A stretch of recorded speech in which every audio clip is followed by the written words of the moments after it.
Hi, welcome back to my channel, and we are in the third installment of my Halloween series where we go through the scary folklore and stories and history of the Caribbean.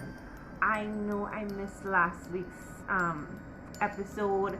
You know how it could be sometimes, life and work, and just it was crazy. So I apologize for not filming last week, but here we are with a good one. The video I had planned on doing for today was kind of boring when I really got into it, so I decided, hey, what, I'm gonna just go ahead and I'm gonna look for something new. And what I came across was something very interesting. Today we're gonna talk about the Chacachacare Island. Now, most Trinidadians know what Chacachacare Island is, and you're not surprised by most of the history, but I knew what the island was, but I had no idea about all the stuff that happened there in the past. So let's get into it, because I thought it was pretty creepy. Now, the Chacachacare Island is a small island, and it belongs to a group of islands between Trinidad and Venezuela called the Bocas Islands. It lies in what is called the Bocas del Dragon, which means the dragon's mouth. And everybody just calls it down the islands, right? If you're from Trinidad, you're just going down the islands. You take a little boat and you go down the islands. I myself have been to Chacachacare Island, but I went on like some sort of day cruise, day boat ride thing, and we just stopped there for a little while and we just bathed on the beach right there. Did not do any hiking or exploring. So when I found out about what I'm about to tell you, I was like, okay, that's creepy, and I was there and I didn't even know. Now, in 1498, Christopher Columbus stumbled upon this island when he was on his third New World voyage. He docked at Monkey's Harbor, and him and his crew spent the night. And he ended up calling this island Cat's Island, or rather Port of Cats, because he heard the roars of the howler monkeys and he mistakenly thought that they were cats, wild cats. So he named it Port of Cats. Now, the amount of things that Christopher Columbus has gotten wrong, that's a whole other video. He was a character. Okay, moving on. At one point, Chacachacare Island was a cotton plantation. I did not know that. And then it also served as a whaling station, and I also did not know that. You could say I did not know anything about this island other than it existed. It even played a huge role in the fight for independence of Venezuela from Spanish rule, and that was very interesting. But apparently it is best known for being a leper colony in the 1860s. So by the mid 1800s, Port of Spain had more than 300 lepers. At the time, their families would have, a lot of them disowned them. They were on the streets, they were begging, and they were highly contagious. And the British were ruling Trinidad at the time, and they came up with the idea to hoard all of the lepers into one facility. This facility was in Cocorit around 1845. In 1868, the British government invited some Dominican nuns to nurse these patients back to health if possible, and so they came over to Trinidad to take up their posts and dedicate their lives to the sick and dying. In 1993, a nun by the name of Marie Therese Ritout, I don't know if I'm pronouncing that correctly, discovered the diaries of the Dominican nuns who were the nurses for the lepers at that time. These diaries were found in an old storeroom in Holy Name Convent, Port of Spain. These diaries documented the hard work and the emotional turmoil that these nuns went through when they were taking care of these lepers at the time. It was not easy work. They were risking their lives risking contracting leprosy, because remember at that time they did not have the medicine and the know-how as to how to cure leprosy. So dedicating your life meant that this was it for you. You could possibly get infected and die, and you were going to be isolated from the rest of society, taking care of these lepers. After a while, it was thought that the Cocorite site was not containing the spread enough, and they needed an even more isolated area to keep the lepers. They decided that Chacachacare, and by they I mean the British government, decided that Chacachacare was isolated enough, and so that they could move the lepers there.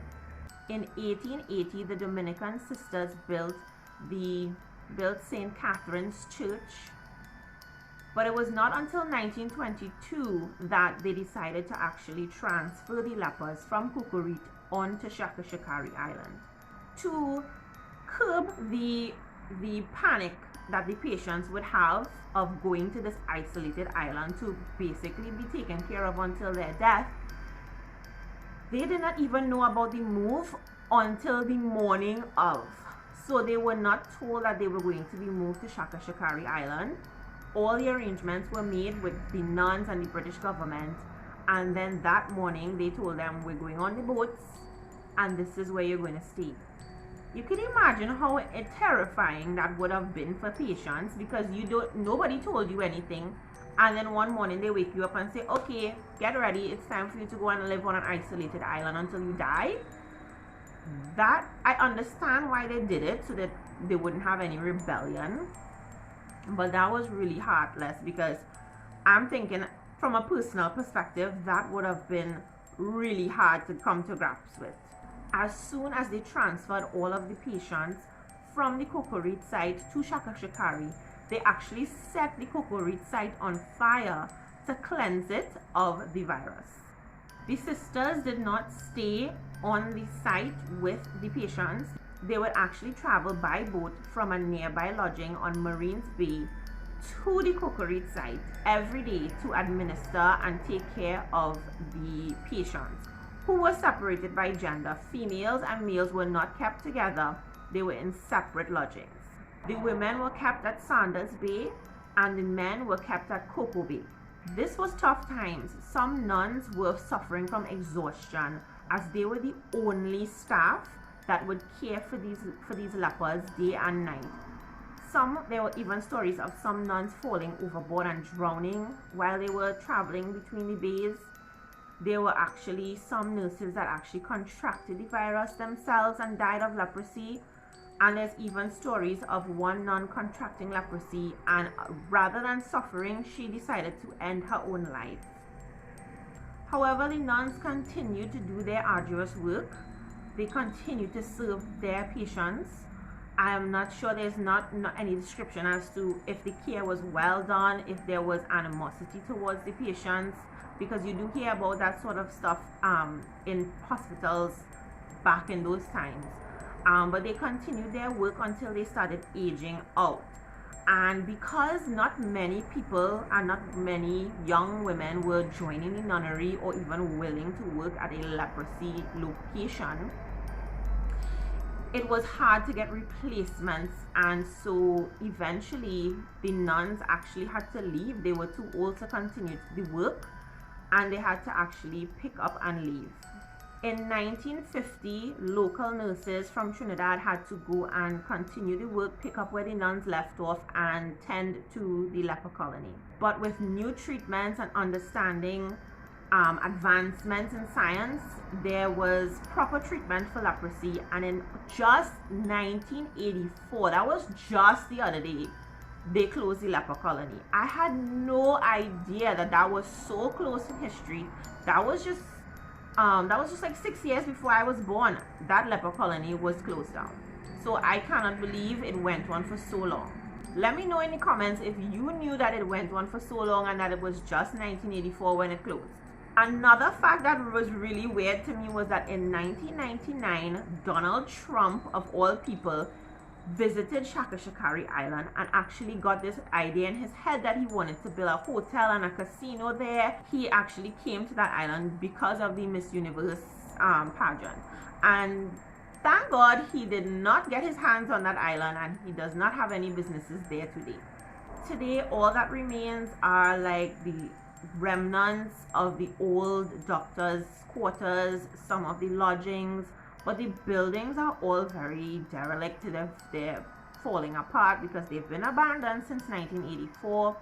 And all that stands now is the lighthouse and a couple of the lighthouse workers that work there, you know, keeping it going, maintaining it. Now they are very brave because it is said to be haunted. That island is said to be haunted. There are stories of fishermen who say that while passing in the night, they will see nuns in their habits carrying lanterns at night, looking for their long lost patients. And I know it's probably all just, you know, like stories to frighten people, but there have been so many stories of it. And I actually have a friend who has a personal story of her family members and her visiting Chacachacare Island for the day, and something followed them home and possessed one of her cousins. Now that's not my story to tell, so I cannot tell you the whole story, but let me just let you know it was the creepiest thing I've ever heard in my life.